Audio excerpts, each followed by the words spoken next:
Right, well, I'm going to assume that everyone's had enough time to stretch. Probably not enough time to make a cup of tea. Phil's not back from making his cup of tea, but we'll kind of make a gentle start on Ezekiel, shall we?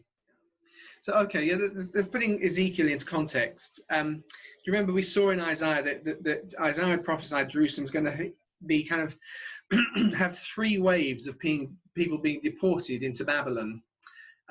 Babylon wasn't an empire when Isaiah was around. It was just a small nation state. But he had prophesied when Assyria was the big empire destroying Israel, said actually the Babylonians are going to come and they're going to take people in three waves. And in that first wave, they'd taken the children of the royal families, and Daniel was part of that. In the second wave, I think it is, they take Ezekiel. And so Ezekiel is already a young adult. So he's actually older than Daniel. So technically Daniel is taken into Babylon first, but his book comes after Ezekiel because Ezekiel's ministry comes first. So Ezekiel has been taken into exile. He's been taken up to Babylon. I'll take I will take from the nations and gather you but Ezekiel sees a time, although there's going to be a third phase which he's going to see in his own life. Actually, I think he's seen it at this stage. Towards the end of Ezekiel sees a time when God's people will be restored back to Jerusalem. But he also sees God acting in a much more global way, which is a theme that kind of stays with Daniel. So he's no longer just, if you like, the national God, who they always thought of as the creator God and better than bigger than the others, and they were all secondary. But actually now we see him in a much more kind of global kind of a way. So I'll take you from the nations, I'll gather you from the countries and bring you into your own land. I'll sprinkle clean water on you, you shall be clean from all your uncleanliness, from all your idols, and I will cleanse you. I'll give you a new heart and a new spirit I'll put within you. And I'll remove the heart stone from your flesh, and give you a heart of flesh. And I'll put my spirit within you and cause you to walk in my statutes and be careful to obey my rules. So that wonderful kind of promise. And again, in this multiple way of seeing things fulfilled, of course, we see it fulfilled in the history of the Old Testament. We see it being fulfilled in the stories of Ezra and Nehemiah, in the prophecies of Malachi, and so on. But actually, of course, it then is ultimately, more specifically, we see it being kind of fulfilled, actually, even in our own current day. And we watch the events kind of going on. And while I wouldn't like to try and put out too much of a timetable, you look at them, you go, with hindsight, you say, actually, that was reflected in these verses. We see these things happening. So his book starts, now it happened in the 30th year of the 4th month. And the funny thing is, he's so precise that we can actually kind of be very precise on what day. So on the 31st of July, 593 BC, he has his vision of wheels within wheels. If you remember the story, the vision he has of and he sees the chariot of God, and the chariot of God takes the same route that the exiles did. It leaves Jerusalem, and so when he sees that famous chariot with the wheels in wheels, he sees it going up and around and following the route that was taken by the exiles who were taken to Babylon. So he sees God leaving Jerusalem, if I can put it that way. He sees the throne of God being carried on these incredible creatures and going out with those who are in exile. And this is part of his kind of, the core message is actually God is doing something in the world, not just in the nation. It's kind of beginning to spread and grow. And I saw visions of God in the 5th month, which is the 5th year of King Jehoiakim's captivity. You see, so we know Jehoiakim's captivity. We know about those things. They're recorded in Babylon as well as in the Bible. We can actually therefore say that in the 5th of the month, the 30th year, and the 4th month in the 5th of the month, so 31st of July. I say that. There are some that would say it's 592, it's a year later, but you know, it's pretty close. So Jehoiakim, who's the king he's part of the group that get taken at that point, is sometimes confusingly called Jeconiah. So Jehoiakim is also the same as Jeconiah, and sometimes called Coniah. So all three of those names are used in the Old Testament, which means we sometimes lose track of who's who. They're all the same person. So he's the last king to appear in Matthew's genealogy of Jesus. So Jeremiah had prophesied that he would be exiled, and none of his offspring would sit on the throne of David, as we saw. So Ezekiel had his first vision, 593. He's 30 years old. He's been in exile for 5 years. And the word of Yahweh comes to him, to Ezekiel the priest, the son of Buzi, in the land of the Chaldeans, by the river Chebar, and the hand of Yahweh was there on him. So we sort of now know from excavation that Chebar is not so much a river, it's a canal. But there's nothing unusual in that for them. Just it's a man-made river. It's just, so it means we've got a kind of a good idea of where he's sitting. He's outside of the city. This canal that comes in to bring water in. And in a quick kind of overview, he prophesies in 3 kind of major chunks. He has prophecies against Judah and Jerusalem at the beginning, because they still exist. They've been corrupt, and they've had a second wave of people deported, but they're still there. And technically, Jeremiah is still there as well, and still prophesying against things going on. Ezekiel is now in Babylon and also prophesying against them from another place. And then in 588 BC, God tells Ezekiel that his wife is going to die, which is not something you want to get by prophetic message. And I don't know how he told her when he got home that evening, or if he did, or whether, how that happened. But he's also told he can't mourn, and that's the day, 15th of January 588 BC, that the siege of Jerusalem starts, that eventually leads to the destruction of the city and the temple totally. And so that kind of key moment, and that is then fulfilled in Ezekiel. It's a tough thing being a prophet. You bring God's message through your own life. And so actually this wonderful experience, if you think back to when we were looking at Israel coming out of Egypt and so on, and God was creating a people for himself, and the emergence of monotheism as a world religion, which it hadn't been until then. It had just been a private thing between individuals, nomadic individuals. Suddenly it's become a national religion. Suddenly it all seems to be disappearing. It's all going, and God likens that to the loss of his own wife, which Ezekiel is about to go through. So that on the same day, the siege of Jerusalem starts. And then in the middle section, he's prophesying against the foreign nations. But as I said, what you're going to see in Ezekiel is a shift of God to now active in all of the nations of the world, which has always been there right from the very beginning. Abraham is to be a blessing to the nations, and how they respond to him will be how God responds to them, and all those things. So it's always been there, but it's often been a contested issue, because people always like to be parochial. It's not in my backyard. We want to keep what we've got. It's good. But actually God's perspective has always been the wider thing. So he prophesies against the Moabites, the Edomites, and so on. He prophesies against Tyre and Sidon and Egypt. And he gives some prophecies that we see very specifically fulfilled by Alexander the Great, for instance, which is why these people are significant. Their prophecies.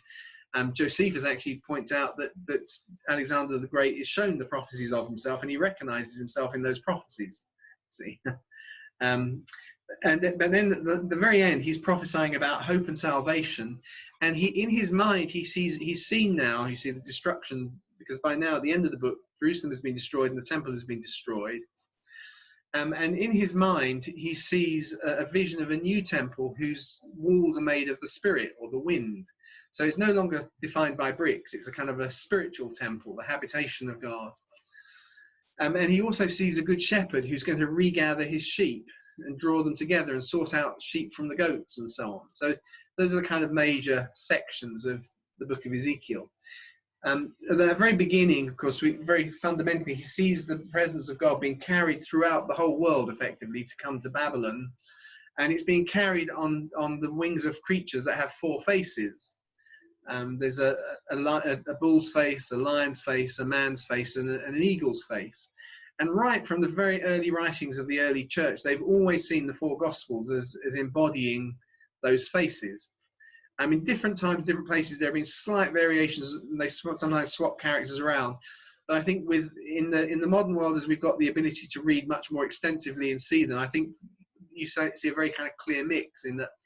In Mark's Gospel, Jesus is presented as the bull. He's the sacrifice and the servant. The bull is a servant who sacrifices, which is why Mark's Gospel starts with, this is the prophecy according to Isaiah, because Isaiah's big prophecy is the suffering servant. So, and a bull is a servant animal, and it's also the biggest thing you can sacrifice. So You get that with Matthew's gospel is all about kingship.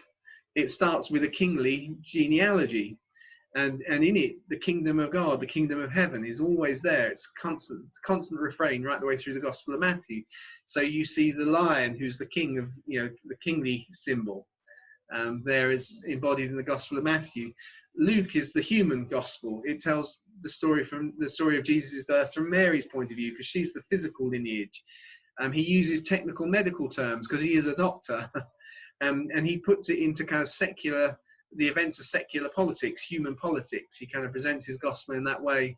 And John, of course, presents Jesus from a divine point of view, an eagle's perspective, the flying, bird's eye view, that high level. In the beginning was the Word, and he's looking at all of creation, all in that moment. So you get that very kind of clear sense, and it kind of matches it with what Ezekiel brings.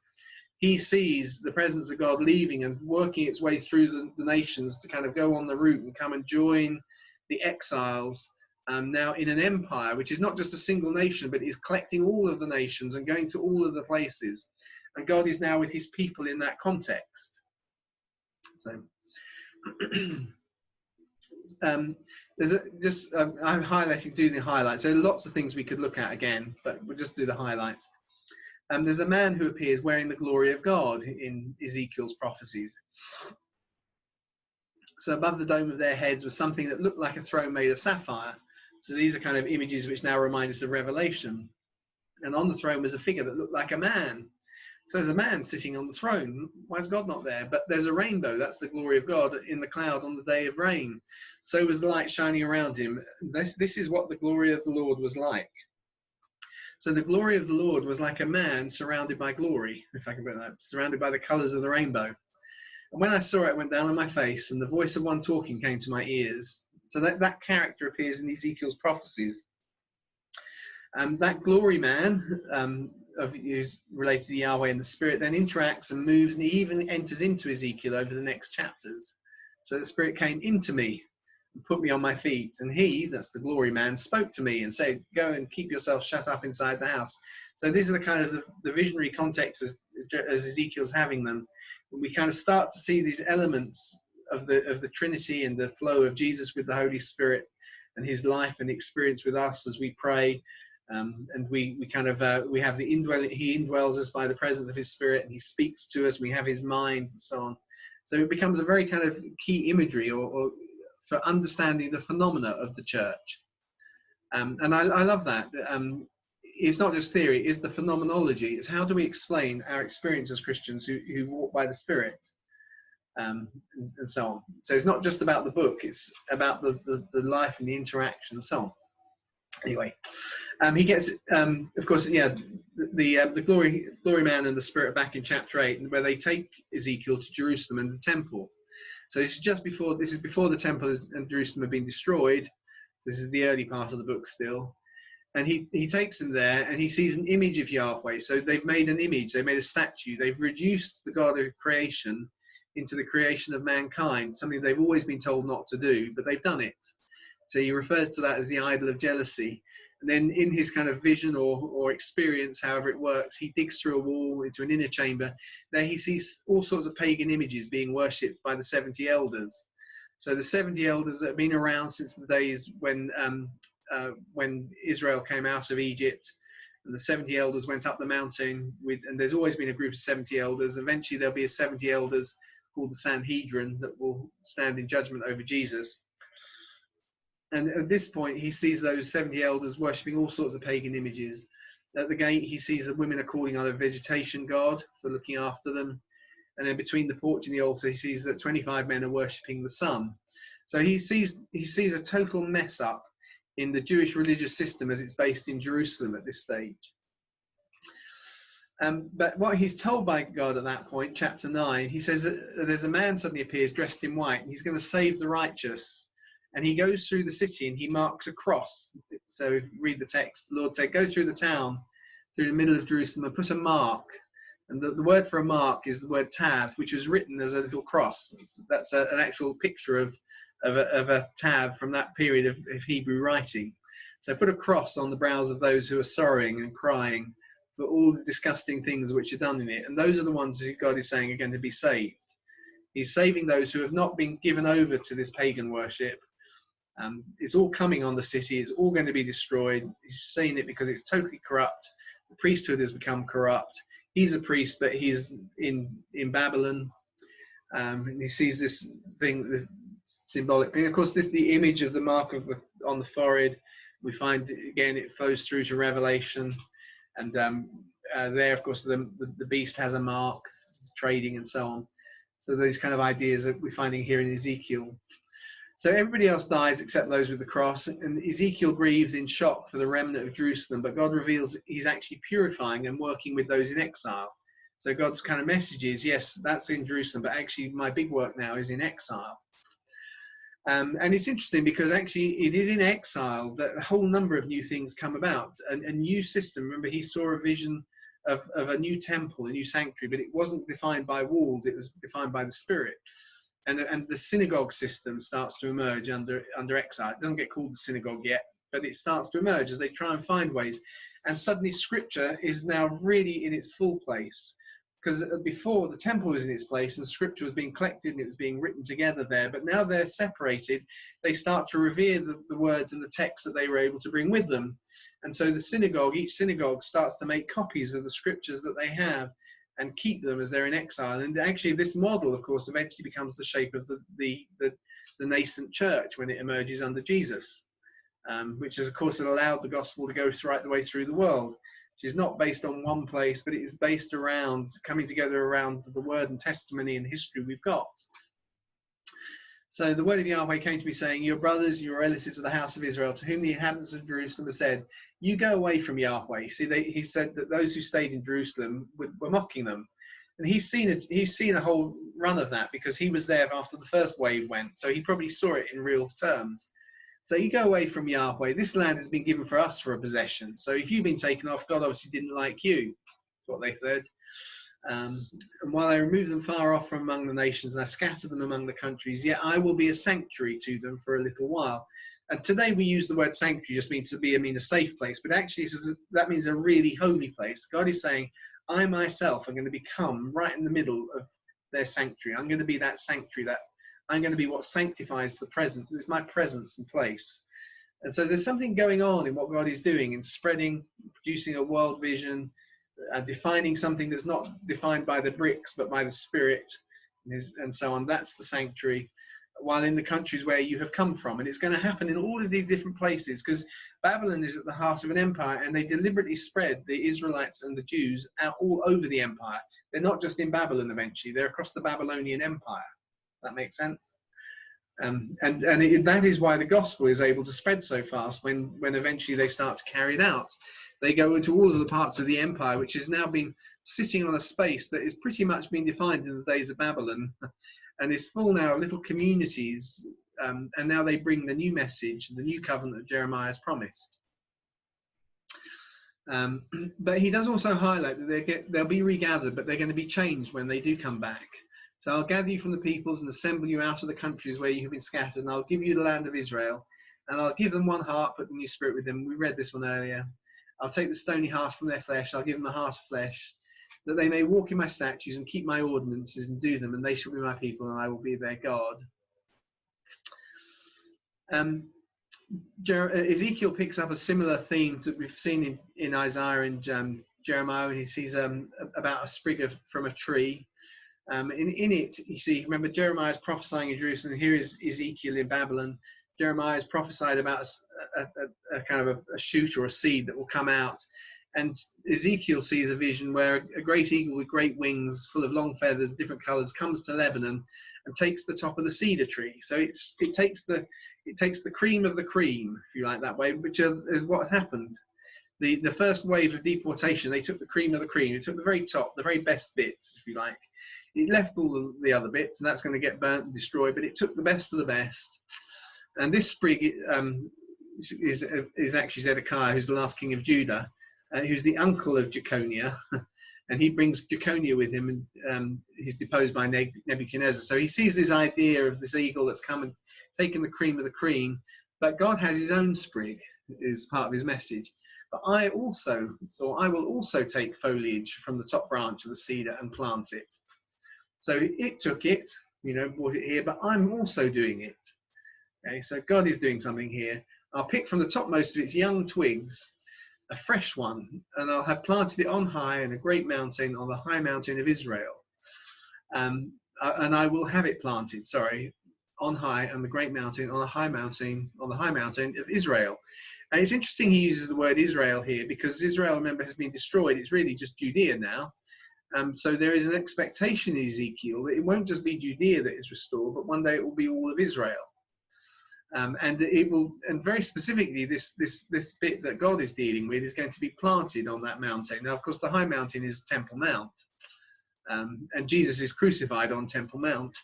He gets, in one sense, kind of planted in that context. On the high mountain of Israel, I'll plant it, and I shall bring forth boughs and bear fruit and become a stately cedar, and the birds of every kind will nest under it and shelter in its branches. They will nest. And Jesus, when he tells the story of the mustard seed that grows, he uses this language, he uses this terminology. And so we say, oh, how does that work? Because that's not a cedar seed, it was a mustard seed. But you see, one of the things to understand in Hebrew ways of thinking is that we think very scientifically of this seed produces that, whereas actually really what Jesus is driving at is this tiny, tiny seed that was at view here. So the tiniest seed we know anything about is the mustard seed. That's the tree that produces the branches and produces the shelter and so on. So these are the kind of ideas that Ezekiel is introducing into the vocabulary and the synagogue life and the discussion life before Jesus comes. And in that period where things are being restored, he introduces the idea of a good shepherd, because it was for the lack of a good shepherd that my flock was scattered, says Ezekiel. But from Mark's Gospel, he felt compassion because they were sheep like sheep without a shepherd. Thus says God Yahweh, look, I myself will search for my sheep and I will seek them out. Of course, Jesus then says, no, I am the good shepherd. So there is this kind of paralleling in this whole passage that Ezekiel writes. He writes quite a lot about the good shepherd, and Jesus actually seems to reference it quite often as well. One of the bits I like from the good shepherd or the God shepherd, is Ezekiel 34, I will feed them on the mountains of Israel. They will lie down in good grazing ground on the mountains of Israel. And I highlighted the last Israel, because although I said, in one sense, the Temple Mount is the key for all Israel, but actually Israel as a location covers Galilee in the north. And actually it's on those mountains of Israel that actually we read in Mark, he commanded them to lie down on the green grass. I will feed them on the mountain of Israel. They will lie down in good grazing ground. What's good grazing ground? It's green grass. And they all ate and were satisfied. So you kind of almost see Jesus is acting out the fulfillment of that little prophetic word there about the good shepherd in Ezekiel. He also says he'll judge between one sheep and another, between rams and male goats. Jesus makes a similar statement about his own ministry. I'll separate one from the shepherds, as a shepherd sheep separates sheep from goats. And I'm going to put over them one shepherd, and he'll give them food, even as my servant David, he'll give them food and be their shepherd. I, the Lord, will be their God, and my servant David will be their ruler. I, Yahweh, have spoken. I'll make a covenant of peace among them. So I'm just... Let's keep going. This is my final slide in Ezekiel. You've got it in your notes. It's just actually showing the kind of parallels between Revelation and the book of Ezekiel, which introduces a lot of the kind of the terminology and let's say the symbology that you find in Revelation. So you can do that in your own time. If you've got the notes, download them from the comment section. But just see how Ezekiel helps really furnish. Daniel does as well. Ezekiel and Daniel really kind of give us the language and kind of shape of the book of Revelation. So, final stage. I won't stand up, just kind of stretch arms and and get ourselves into the right mindset to look at Daniel. So remember, Daniel was taken in the first wave, but he was just a young lad. Eventually Nebuchadnezzar is going to appoint him as the chief of the chart makers, magi, master astrologers, and soothsayers. Most of your Bibles won't say that, but that actually is the best way of translating the words that are used. We don't like it because it sounds like Daniel is some new age guru, but here he is as a spiritual man whose heart is submitted to Yahweh, having to operate in a pagan environment. And so they understand him in those terms. And actually, in what he does, he's more effective than the rest of them. So he becomes the Rab Magi. So that's actually the chief of the chart makers, Magi, master astronomers, that Rab Magi. Magi, of course, who come to visit Jesus. Daniel was one of them. He was one of theirs, both ways. Anyway, we tell his story. A little bit on the structure. Don't worry too much about this. These are, if you're not, if you don't follow it clearly, because I don't say it clearly, not for any other reason. But there's a kind of a structure within Daniel. Obviously, the book breaks into two sections. So the first part is framed by this vision of empires and the kingdom of God. And then the second part is framed by kind of post-Babylonian history. So the first is very kind of anchored into the current situation.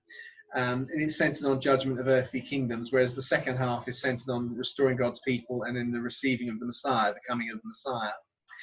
But they follow what is sometimes referred to as a chiastic structure or chiasm, which is just a simple way of saying there's a kind of a flow that helps you remember and see the way things are put together. So in chapter 1 is, if we kind of separate that off, it's an introduction. It's written in Hebrew. Then we get into chapter 2, which is actually written in Babylonian Aramaic, which is a kind of synthesis of Hebrew and Babylonian, which is awkward for those that don't think that the book of, there have been scholars that have said Daniel wasn't even written until 50 years before Jesus, which is ridiculous, because they then have to explain how come there's a section written in Babylonian Aramaic, because you can't just go and buy a kind of a learn yourself a new language type of a thing. If you didn't speak it, you didn't speak it. It belongs to a particular period in history. But anyway, then so that first section isn't written directly in Hebrew. It's actually written in Babylonian Aramaic, as Daniel is kind of interacting with the Magi and so on, and he's involved in the political flow and wisdom of the nation that he's involved in. And chapter 3, so we get chapter 2, Nebuchadnezzar has a dream about a statue in a massive rock. The rock that hits the statue on the feet, and if you remember it, and Daniel comes in and he's wiser than all the other Magi, and he interprets it as 4 kingdoms that are coming. Then in chapter 3, there's this legal conflict, if you like, in that Shadrach, Meshach, and Abednego don't bow down to worship the image. And Daniel's not involved there, probably because his status has now got to put him in a safer place, but they're not so high as he is. And so they get thrown in the fiery furnace, but they get rescued, of course. And then in chapter 4, Nebuchadnezzar goes mad, so he's judged by God, and then he repents, and he's restored to his mind. Chapter 5, Nebuchadnezzar has been replaced by Belshazzar, and he gets judged, and actually Babylon falls at that in this kind of that narrative.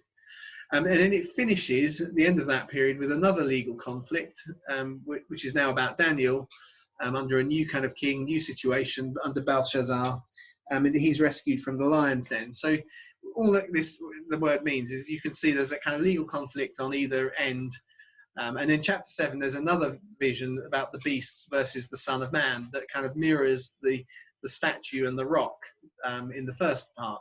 So there's a kind of mirroring of the statue with 4 kind of different metals and the rock that smashes it. Then there's 4 beasts versus the Son of Man, and the final one. If you kind of come in a bit, you've got these 2 legal kind of challenges, and rescue goes on.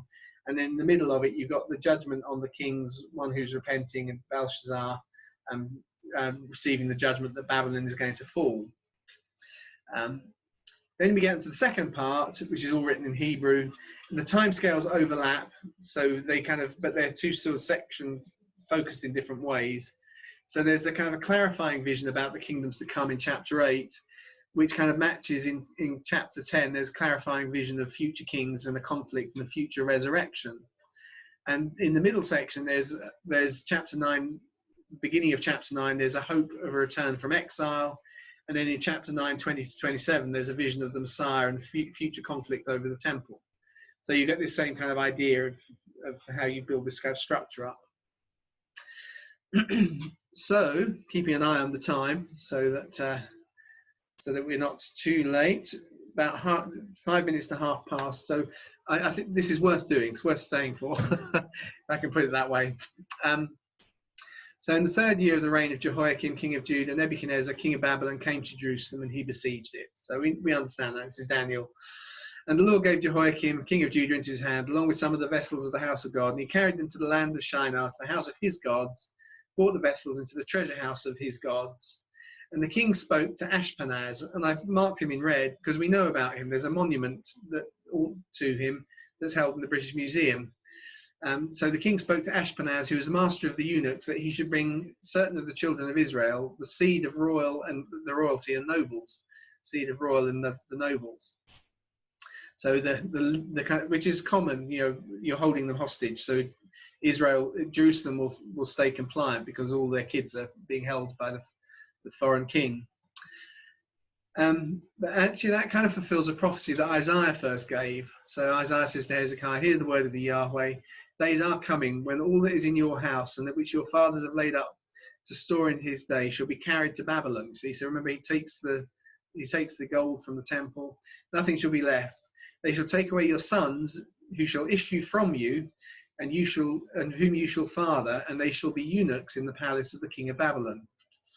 And Daniel is part of the royal ruling family. He's an extended member. It's not one of the kind of central ones, but he is put under the chief eunuch, and he, by all intents and understanding, as a magi, he almost certainly has been made a eunuch. He's young enough that he is castrated and becomes a eunuch and becomes an official servant in those ways.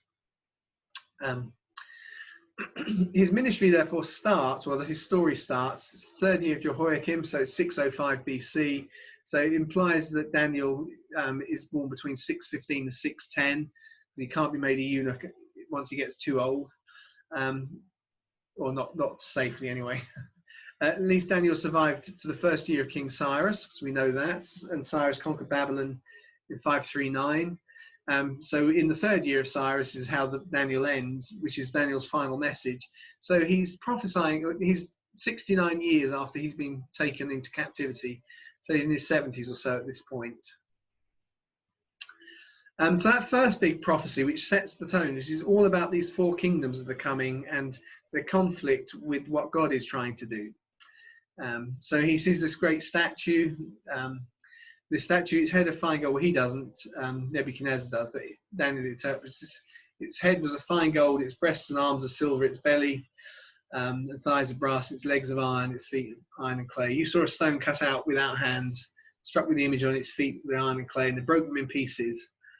That stone that struck the image became a great mountain and filled the whole earth. So this is the first kind of these messages, which he then sees later being expounded in the vision about 4 creatures.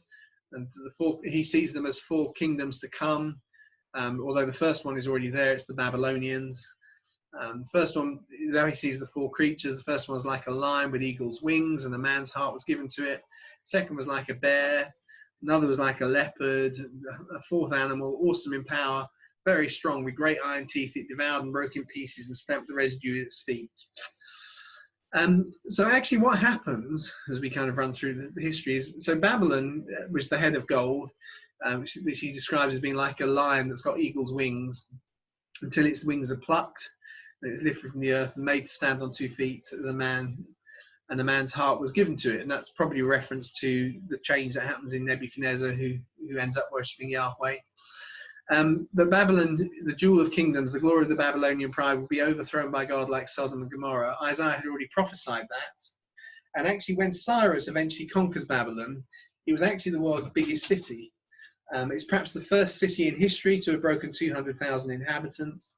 Its walls were 20 meters thick, it had 250 watchtowers. It's surrounded by water from the Euphrates. But in the centuries that followed, smaller towns sprung up on the site, but under Islamic rule, it became a village that just sourced bricks until it finally disappeared. And actually, it disappeared from history. So it really had, like Sodom and Gomorrah, had kind of disappeared. Isaiah then goes on and says, I'll turn her into a place for owls and into swampland. So he's very specific. It's going to become swampland. I'll sweep her with a broom of destruction, declares the Lord Almighty. So Babylon was refound in the 19th century, and as they excavated it, they discovered that most of the city was now swamped by the Euphrates water, and so most of the ancient city is below the water table. And even to date, Saddam Hussein tried to excavate bits and kind of make something of it. Less than 3% of the city has actually been excavated. So Isaiah was 100% correct. It does become a place for owls and swampland. And like Sodom and Gomorrah, that we sort of know where they are now, but they've been so utterly destroyed, there's nothing of them left. And then along came the Medo-Persians, and Daniel saw them. He saw them arrive. And he prophesied them before. When I lifted up my eyes, I saw a ram with two horns. The Medo-Persians had two peoples in it. That's why they're two horns. And the two horns were high, but one was higher than the other, and the higher came up last. So the bit that comes up second is eventually going to dominate. And I saw the ram pushing westward, northward, and southward. The ram which you saw, the two horns, they are the kings of Media and Persia. This is Daniel speaking. So I lifted my eyes and I saw a ram with two horns, as I said. So Cyrus the Great becomes king of Persia in 559, but like his predecessors, he wasn't independent. He had to recognize the Median dominance. So the Medes were more important, but they owned the Persians. But the Persians kind of grew in strength and eventually kind of displaced and swapped the relationship around. But they were in a kind of cooperative relationship all the way through that. That's why it wasn't so much one dominated the other. So he overthrows the Medes and King Astyages for the kingship. And he's possibly Cyrus. Cyrus's Astyages, that's right. This possibly Cyrus's grandfather. They themselves are a massive empire. They're Persia's largest empire in ancient history. In terms of total land control, they ruled more than 2.9 million square miles. It spanned 3 continents. It's estimated that in 480 BC, Persia had 50 million people living under its authority. So nearly half the world's population, 44% of the entire world's population, were in the empire, the Medo-Persian Empire. Then we push into the Inter-Testamental Period, and Greece turns up, which is the third of these great kingdoms, third of Daniel's 4. He saw it as a leopard with wings and 4 heads, and it grows as a power. A load of Greek mercenaries joined Cyrus the Younger's unsuccessful attempt to beat Artaxerxes. Anyway, one of these, there was a student of Socrates, so we have a kind of a record of these things in secular history as well. But the fundamental bits, 399, Socrates is condemned to death. I put him in there because he kind of prophesies that if a perfect man ever lived, that the world would probably kill him. He does that, of course, because he's about to be executed himself. 359, Artaxerxes becomes ruler of Persia, and Philip II becomes king of Macedonia. But 338 BC, Philip conquers and unites Greece, and then same sort of time in Rome, Rome is moving from being a city-state, starting to consolidate the territories around it. So, of course, Philip then gives, his son is Alexander, who then takes and conquers the old Persian Empire. Alexander becomes the king of Greece and conquers all of Persia, Phoenicia, and Egypt. So his campaign fulfills, as I say, prophecies that are in Ezekiel and in Zechariah. But at the time of those kings, the God of heaven will establish a kingdom that will never be destroyed. It will be established forever. This is the stone you saw cut out from the mountain, not by human hands. I've sort of missed out, I think, the 4th, which of course is Rome.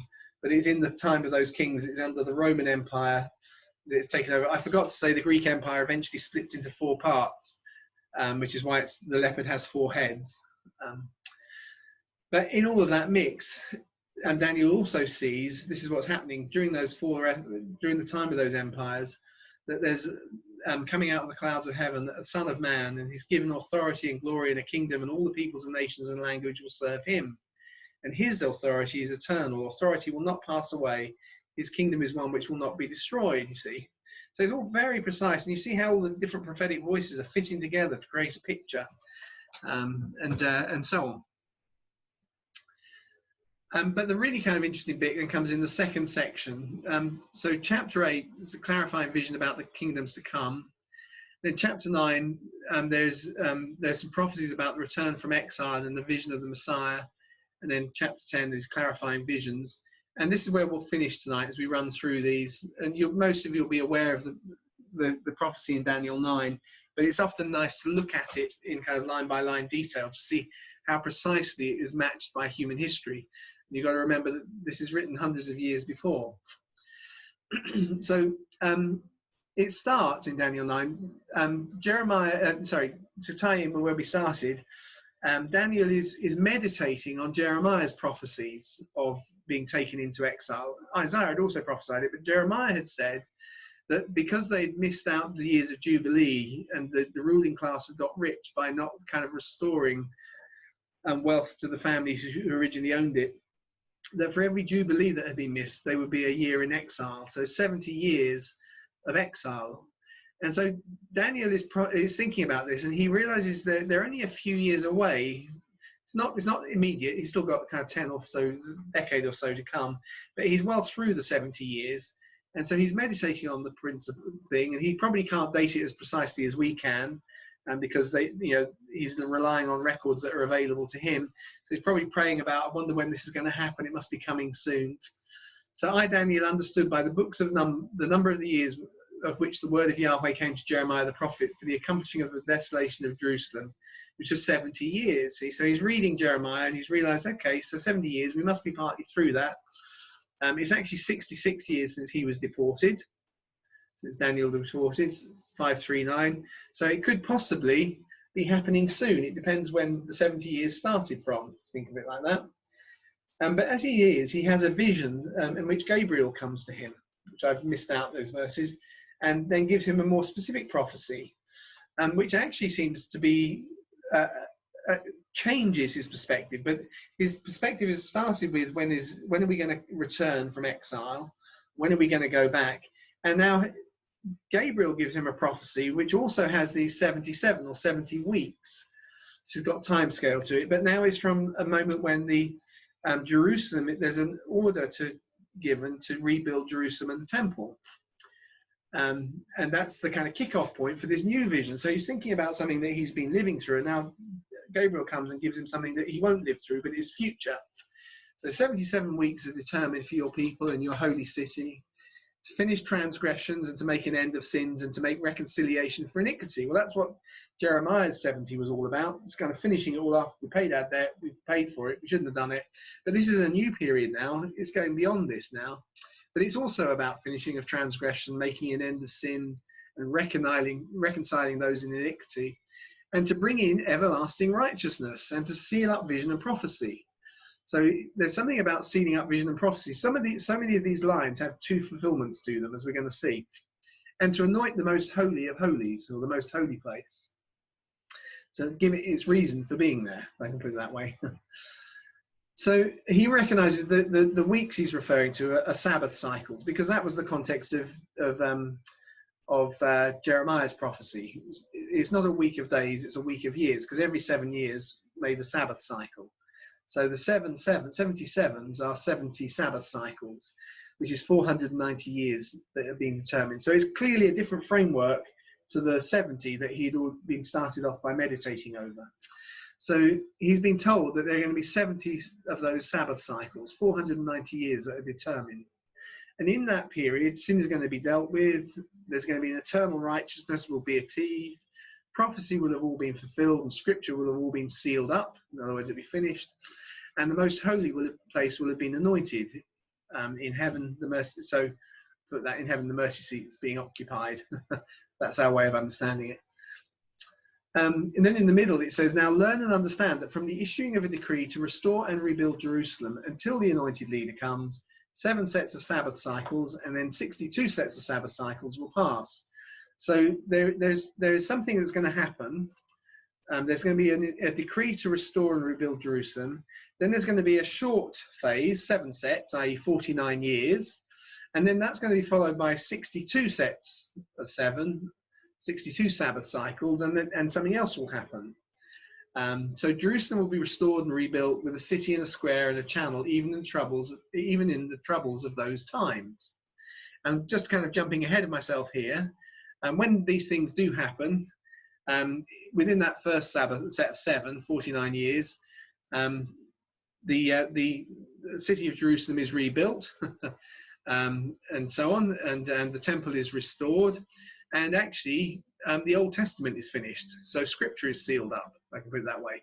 So that first phase is actually, as we're going to see as we look at the dates, scripture is all sealed up in that period, from the time when the temple is restored, and finally this is the end of the Old Testament. That's all finished now, and the city is now there. Then we kind of go through a big long period, and we're coming back, and it's almost like it's only just happened. The city has been restored, the temple has been restored. So, and that's actually what happens, is of course the temple, the city and so on goes through another phase of destruction. The Jews never get taken away in the same way that they did under the Babylonians, but the city is destroyed several times and the temple is ruined. But then it gets rebuilt by Herod, and the city re-established in that period. And so suddenly we're having these two periods, but covered by a big period, I'll put it that way, as we're going to see. So I've left these in the notes, and I won't do them in too much detail now, but I touch on there are various, people say there are various different ways. When does the decree come? It says there'll be a decree, which tells us straight away that there are several decrees, and there are various phases to understanding when was the city of Jerusalem restored properly. And you'll find, for some reason, in America, people love to go for the one that I think is incorrect. And they make it far more complicated than it needs to be.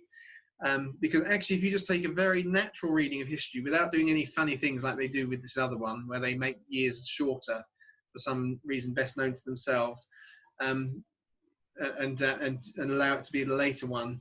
But actually, the city is restored, and we know, although we don't read it directly, but it's restored by Ezra. The reason we know that is because he brings all the officials back, and so they say, oh, but it doesn't say about him. He has a decree which we don't know the words of, but he comes back with all of the officials of a government.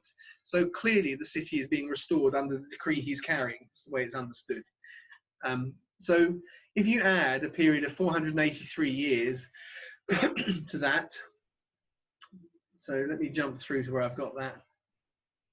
Oh, I've got these various different looks at different places. So let's just, okay, yeah, let's go back.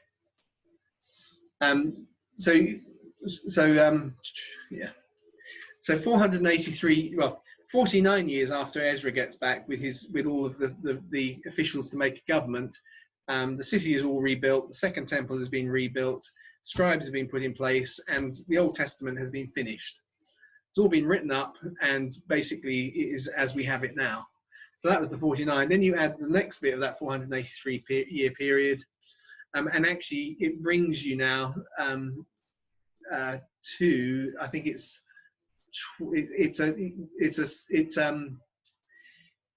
a period. Yeah, that's right. It's about 1929. It's about 29 AD. I think it comes to 29 AD. It's when it finally finishes. The first period, 7 Sabbath cycles and one Jubilee cycle, followed by a period of 434 years. Then the Messiah will come. And at that point, the city and the temple will be well rebuilt, which they are in Jesus' day, though they're not trouble-free, which is true because they're occupied by the Romans. It says there'll be a big plaza and a channel of water. So I've highlighted those. Jerusalem will be restored and rebuilt with the city, a square, and a channel, even in the troubles of those times. And actually, it's the Romans who built in 30 AD, 30 to 31, we can't say, they finished the aqueduct into Jerusalem, which goes right into the temple, which allows water running right the way in there. So actually, there is a big plaza. It's called the Court of the Gentiles. Jesus turns over the money tables there. It's an enormous space, the biggest it's ever been. And there is a channel of water which is built by the Romans into the city. And that's when the Messiah will come, you see. So after the 62 Sabbath cycles, the Anointed One will be cut off. So when that period is finished, because it's during the last cycle, so it's during the 7-year period, which runs from 34 from 27, that's it, remember it now. So the final 7 years runs from 27 to 34. And Jesus first emerges out of the wilderness under the ministry of John the Baptist in probably, I now go for 28.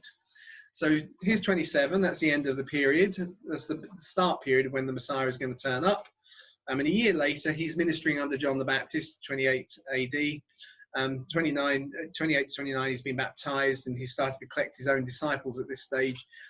By 33 AD, he's been crucified, and then 34. So it all appears right in that period as that Daniel prophesies.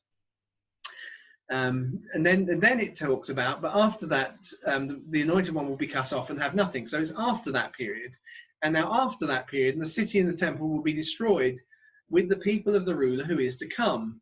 And his end will come with a flood until the end of the destructive war that has been determined. So although that doesn't happen for another few years, it is just described as being after. It's after that 62-year cycle, which is 34. So after 34 AD, we're going to start seeing the things that are about the temple's destruction. So after that second period, before the full period is completed, the Messiah will be cut off. After all this, the people of another ruler will come and they'll destroy the city and the temple. And it will all happen after a destructive war, and it's all kind of pretty inevitable, is what Daniel says. And he, the Messiah, will confirm the covenant with the many for one Sabbath cycle. In the midst of the week, he will put a stop to sacrifices and grain offerings. And that we understand that now as that Jesus makes them unnecessary. His sacrifice means they're no longer necessary. And then it says, but on the wing of abominations is one who's the coming ruler, I put in brackets, who's going to make desolate until a complete destruction is decreed, is poured out. So the one who's going to come is going to come first, and he's going to come with wings. And actually, there's already been some riots in Jesus' day because of the soldiers in the temple. But in 40 AD, which is actually the end of the very last 7-week period, because remember it said 70 weeks had been decreed. Daniel has said 70 weeks, but we've only done 69, and it's during the 69th week that Jesus is crucified. So then there's the 70th week, which runs from 34 to 41 AD. Okay, and in 40 to 41, we can't tell exactly when, Caligula enters into Jerusalem. He tries to enter the temple and establish his image, and of course he does so under the Roman insignia, which is the eagle with wings. And he dies in trying to do that. He dies a month or so, just a few weeks. So historians are ambiguous as to whether he succeeded or not, but that for me is clearly the mark that is being talked about here, because he is the ruler he's a representative of the ruler that's to come, that's going to destroy it. And the 40 AD marks the kind of the beginning of the troubles, which eventually in 70 AD see the whole destruction of the temple. So you're kind of you get the sense of, as you tell it through kind of, I've got various other slides in here, but for time's sake, I'm going to skip through them. Final thing I'd say, there's in that 70-week prophecy, we actually find Jesus' name is hidden every 26th letter. And actually 26 is the value of the name Yahweh. So I've just got the Hebrew text there. I often like to point these things out. And they're a bit odd, you know, when you see these things. Some of these things will appear just by statistical anomaly. It's just odd how often the name Jesus appears by statistical anomaly in key passages with some sort of significant number to them. And so Daniel has given us this kind of final prophecy which frames the whole history of Jesus, including the history of the church before it has to leave Jerusalem for its final destruction. In Ezekiel, and then unpacked by Daniel, we've had the idea of something that there's even a further fulfillment, which is in the second coming. But actually, you can trace all of that back to Isaiah, where we started last week. He talks about the reign of the Messiah, which clearly is a second coming situation. And as people have looked, and from the perspective of the rabbis, as they looked at the history, living in the process of it, they saw it all kind of happening in one moment. With the wisdom of hindsight, where we stand, we see that it's not yet complete. We still live within the framework of that kind of prophetic framework that the major prophets have given us. So yeah. Oh, final little comment. Oops, hang on, that was my final little comment. It's just interesting to note that in Luke's gospel is the only other time that Gabriel appears in all of the Bible. So the only 2 times he arrives is to give a message about the timing of when the Messiah would come. And so in Daniel, when Gabriel comes, he gives this message about the edict to rebuild the temple, followed by 490 years, in which time the Messiah has appeared. In Luke's gospel, he gives a sign, which is Elizabeth's conception. This will be a sign, she'll be conceived. After 6 months of John's pregnancy, Gabriel appears to Mary, and she gets pregnant at that point. And then 40 days after Jesus is born, he gets taken to the temple for purification. If you add all those days together, 490 days after Elizabeth's conception, Jesus is presented in the temple. It's just kind of interesting. 490 years, 490 days, Gabriel, all there. Only things he does seems to do in the Bible. So you can see the kind of the significance of it. So that is where we'll finish tonight. That's all, folks. But I will give an opportunity. So we're a bit later than I like to be normally, but I will give an opportunity if anyone wants to ask questions or make any comments or say anything at this stage. Yeah, just one question. You alluded to something not directly involved, but those nations which are friendly to Israel will be blessed. And I've been thinking, you know, I've been with guides in Egypt and Jordan. There are peace treaties between Israel and Egypt, Israel and Jordan, sort of largely through President Carter's work. Yeah. Do you see this as some blessing that will come upon those nations because of that friendship? Because of our properties out the Egyptian drying up in the last days, I think it is. Yeah, I think the thing is that what's sense? Yeah, I think what is sometimes difficult if you're too broad about it, because what we don't always know is because I think there is blessing. Yes, I think that actually if you look through history, you do kind of see that actually at the time when the Christian church in the West was most anti-Semitic was through the Dark Ages, which was the time when they were in the worst place possible, if I can put it that way. So you do kind of see it. I don't like to be too precise, not because I don't believe in the principle, but because I think our understanding of what makes a nation, what's kindness and what's grace, as Jesus kind of says, you can have an official political position, but be behaving very differently on the ground. Those things are always hard to kind of exactly measure. So I'm slow to be kind of too judgmental in those things. But I think that, if you're taking scripture seriously, I think that there is something of that, of keeping ourselves in the flow of God's intentions, that is a blessing thing to be doing. But what will happen is every time someone in a national government is critical of a particular action of Israel, that's then said, they're being anti-Israel or being what. Now that isn't always the case. It's just one person, and it might be of a particular action, but there is a general principle which I think you actually see sometimes reflected in attitudes to the Christian faith too, in that increasingly we find in the West that Christianity is despised and disliked. It's probably part of the similar process, and those same people often tend to be anti-Semitic. It's at the heart of it. It's a spiritual thing towards God from the enemy. But I try and measure it those ways rather than specifically an individual said this on one day. Well, it's much more of a spiritual flow, I think. But anyway, good question, Stephen. Does anyone else want to ask anything? Or Phil's got kind of a grin on his face. There was a lot of information there. It's great. I really enjoyed it. It was fantastic, but needs some time to process, I think. Yeah, I'm very aware that we do rather do it that way. My feeling is whenever people say there's too much,